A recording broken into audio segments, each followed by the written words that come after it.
আলাপে জিকিরিল্লাহে তাতমাইন্নুল কুলুব। আমি বইয়ের মধ্যে অনেকটি দলিল দিয়েছি জিকিরের। এই জিকির এমন একটা অবস্থা, জিকির করতে করতে করতে করতে করতে করতে করতে করতে মানুষের চোখ আল্লাহর চোখ, জিকির করতে করতে করতে করতে করতে করতে মানুষের কান আল্লাহর কান, জিকির করতে করতে করতে করতে মানুষের নাসিকা আল্লাহর নাসিকা, জিকির করতে করতে করতে করতে বান্দার মুখ আল্লাহর মুখ, জিকির করতে করতে করতে করতে বান্দার হাত আল্লাহর হাত, জিকির করতে করতে করতে করতে আল্লাহর পাও বান্দার পাও আল্লাহর পাও। আল্লাহ বলে বান্দা তখন তার চোখে দেখেন, আমি আল্লাহর চোখে। জিকির করতে করতে বান্দা এত কাছে হয়। জিকির হলো নিখুঁত ইবাদত। এই জন্য সবসময় আমরা হুদ দরদম শিক্ষা দিচ্ছি, হুদ দরদম দিচ্ছি কিনা? শ্বাস টানতে আল্লাহ 24 ঘন্টার মধ্যে 21,600 বার এই দম আসে আর যায়। এর মধ্যে আমরা হুদ দরদম দিচ্ছি যে তোমরা এই জিকির করো। এটা করতে করতে বান্দা সঙ্গে আল্লাহর সম্পর্ক। হাসরের দিনে আল্লাহ বিচারের সময় বলবে, এই ফেরেশতারা, দুইটা ফেরেশতা আমাদের সঙ্গে আছে। কয়টা? কি নাম? কারামান কাতিবিন। এই দুইটা ফেরেশতা আমাদের সঙ্গে ভালো মন্দ লেখে সাথে দিয়ে দিয়েছে। এখন হাসরের দিনে বান্দা আল্লাহ ফেরেশতা বলবে যে এই বান্দা তো জাহান্নামী হইতেছে, তার যা বেহিল আমল নামার মধ্যে ফেরেশতা আল্লাহ বলবে আর তো কোনো ব্যবস্থা নাই, সে জাহান্নামী হয়ে গেছে।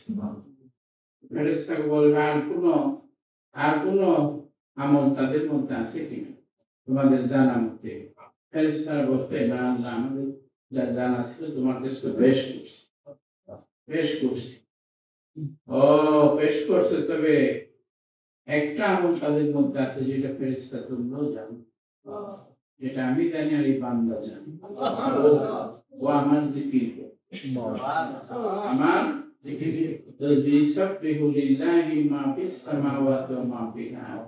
আসমান জমিন আল্লাহর সৃষ্টির মধ্যে, কোন কায়নাতের মধ্যে যা কিছু আছে সকলে আল্লাহর তাসবিহ করে, জিকির করে, আল্লাহর প্রশংসা আল্লাহর তাসবিহের মধ্যে।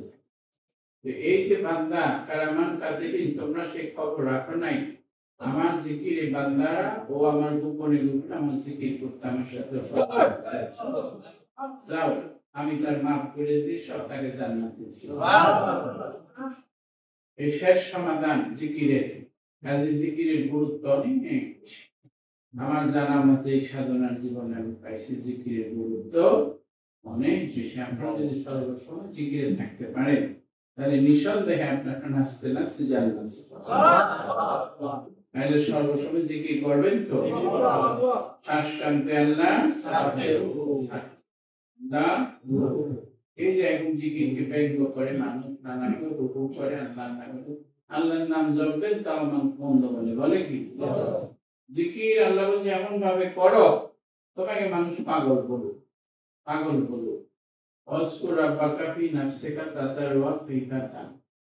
রাখো তোমার প্রভুকে দিলে দিলে দিলে দিলে দিলে মনে হয়, কেউ যেন না শুনে। এখতিয়ারি ভাবে রাখো তোমার প্রভুকে, ব্যক্তিয়ারি ভাবে চিল্লাই চিল্লাই ডাকো, চিল্লাই চিল্লাই ডাকো ব্যক্তিয়ারি ভাবে, তোমাকে মানুষ পাগল বলো। এই জন্য জিকিরের কবি, জিকিরের কবি। তবে জিকিরের কবি মর্তব্য অনেক বেশি, সেটা আল্লাহ জানার, বান্দা জানে। চলতে গোপন প্রেম। কিসের প্রেম? গোপন প্রেম। আশেক মাসুক, আশেকে মাসুকে রাহাম রহমতি, রামান কাতিবিন রাহাম খবর। আশেক আর মাসুক মিলনের মধ্যে আছে। আল্লাহ বান্দা, বান্দা আল্লাহ। আমি তুমি, তুমি আমি, আমি তুমি, তুমি আমি, আমি আমি তুমি তুমি। আল্লাহর সাথে সম্পর্ক হইয়া আল্লাহর জিকির। এখানে ফেরেশতা থাকতে পারে। আল্লাহ বলছে এখানে ফেরেশতা থাকবে না, বান্দা তুমি আমি আমি। এত সুন্দর শিক্ষা। আপনারা জিকির সর্বসময় এই জিকির করবেন, দূরে যেতে হবে না। মুর্শিদের এই শিক্ষা যদি আপনারা সর্বক্ষণ করতে পারেন, নিঃসন্দেহে আপনার জান্নাতি মানুষ। সেকেন্ড শুরু দেখে তো আল্লাহ জান্নাতে দিবে না, ভিতর দেখবে আর আপনার আমল নিয়ত দেখবে। ইন্নামাল আমালু বিন্নিয়াত। বুখারী শরীফের প্রথম হাদিস, ইন্নামাল আমালু বিন্নিয়াত। নিয়ত দেখবে, যদি নিয়ত সহি রাখতেছেন, কিছুই জানেন না, বকলম সূরা কারা কিছুই নেই, কিন্তু আল্লাহকে মানাই না করছে, ভালোবাসা করছেন, আপনার জান্নাতি পেয়েছে। এই হলো আল্লাহর ব্যবস্থা, এটা হলো আল্লাহ তাআলার ব্যবস্থা। আপনারা সেই বিশ্বাসের সাথে প্রত্যেকই তরিকতে আমল করবেন। যারা সবক নিছেন, বাইয়াত করছেন, পীরের কাছে বাইয়াত বিক্রয়, কি করা? বিক্রি হওয়া। কি হওয়া? বিক্রি হওয়া। ইন্নাল্লাযীনা ইউবাইয়ুনাকা ইন্নামা ইউবাইয়ুনাল্লাহ ইয়াদুল্লাহি ফাওকা আইদিহিম। হে রাসূল সাল্লাল্লাহু আলাইহি ওয়াসাল্লাম, যারা আপনার হাতে বাইয়াত করলো, তারা যেন আমি আল্লাহর হাতে বাইয়াত। সুবহানাল্লাহ। আমার হাত তাদের হাতের উপরে রহি আছে। যারা নায়েবে রাসূলের হাতে হাত দিল, কোন কামেল মুর্শিদের হাতে হাত দিল, তারা যেন আল্লাহ রাসূলের হাতে হাত দিয়ে বাইয়াত। সুবহানাল্লাহ। বাইয়াতের বহু অর্থ, তার মধ্যে বলা হয়েছে বিক্রি হওয়া। যেমন স্বামী স্ত্রী, কোথাকার একটা মেয়ে, কোথাকার একটা ছেলে বিবাহ হলো, বিবাহ হলে কিন্তু দেন মোহর ধার্য করা হলো, আর সাক্ষী রাখলো, আর আলহামদুলিল্লাহ হলো কবুল, নাকি বলে? এই 10-20 মিনিটের মধ্যে বিয়ে হয়ে গেল। বান্দা আর আল্লাহ, আমি তুমি, তুমি আমি, আমি তুমি, তুমি আমি। মাওলানা জালালউদ্দিন রুমি এক জায়গায় যে আল্লাহকে বলছিল, আল্লাহ আমি তোর উপর সব প্রকাশ করি। আল্লাহ বলছিল, এই রুমি, তুমি আর প্রকাশ করো না, আর বাড়াবাড়ি করো না, তাইলে তোমাকে মানুষ কেন লাগে? তুমি আমার, আমি তোমার, তুমি আমার, আমি তোমার, এই পর্যন্তই থাকো, এতটুকুই থাকো, আর সীমা লঙ্ঘন করিও, তাইলে তোমার মানুষ কেন লাগবে? মনসুর আল্লাহ তোমার অবস্থা টুকরা টুকরা করে ফেলবে, জ্বালায় ছিল আগুনে, সাইবানের নদী, খালিসে দজলা নদী, কুটি কুটি মুখে গানা। শরীয়তের বিচার করলে দুদিন এক মুখে বলছিল আল্লাহ, আমি আল্লাহ, আমি আল্লাহ। এখন পোড়াইছে, কাটছে, সবকিছু করে তারপরে নদীতে ফেলাইছে, এখন তো কুটি কুটি মুখ হয়ে গেছে। এই মুখকে বন্ধ করবে। বলেন আধ্যাত্মিক বিষয়, এটা হলো বুঝাবুঝির বিষয়, জানাজানির বিষয়। এটা আল্লাহর রহস্য, আল্লাহর ভেদ, আল্লাহর রহস্য ভেদ। আল্লাহর রহস্য ভেদ বুঝতে পেরে সেই কামেল যারা, যাদের সঙ্গে আল্লাহর সম্পর্ক হয়ে গেছে, তাদের সাথে তোমরা কানেকশন করো, যোগাযোগ স্থাপন করো। তোমরা তাদের সাথে কি করো? কানেকশন করো, যোগাযোগ স্থাপন করে সেই এলেম তোমাদের মধ্যে আনো, বিদ্যুৎ আনো।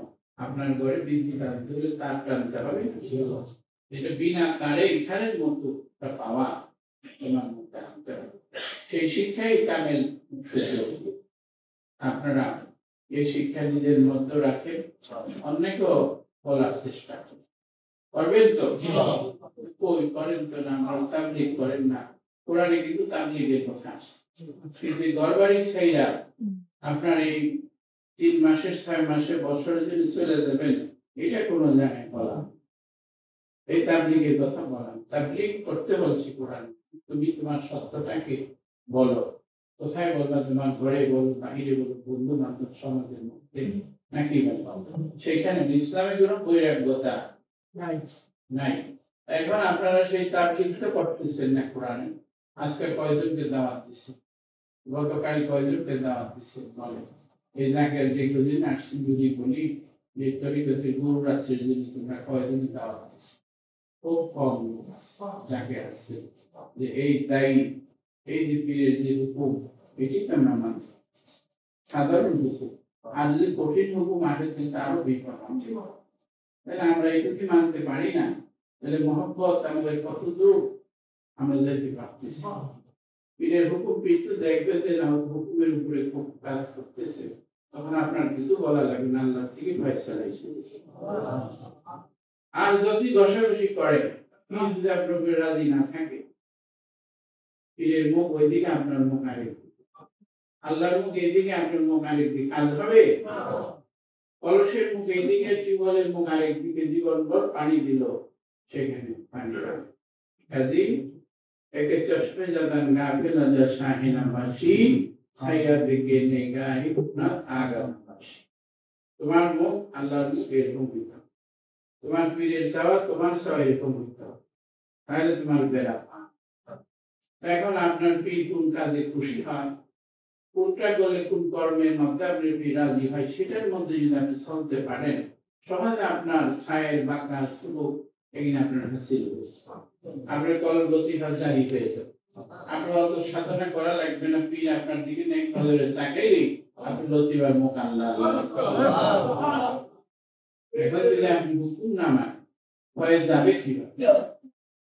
আপনি যদি পীরের ওই অন্তর থেকে না মানেন, হুকুম না মানেন, তাহলে আপনি যতই জানেন ফয়েজ নিতে পারবেন। আপনার ফয়েজ ইচ্ছা করে ঢুকিয়ে যাবে যখন আপনার রাস্তা কেটে যাবে। আপনার যখন খোলা থাকবে, আপনার পীরের হুকুম যখন মানবেন, পীর দেখবে যে না তোমার হুকুম মানতেছে, ওর বেয়াদবি নাই, ওর হুকুম মানতেছে, ওর অনেক আমলের ত্রুটি আছে কিন্তু হুকুম মানতেছে। এই হুকুমের কারণে আল্লাহ অনেক কিছু মাফ করে তার সমস্ত রতি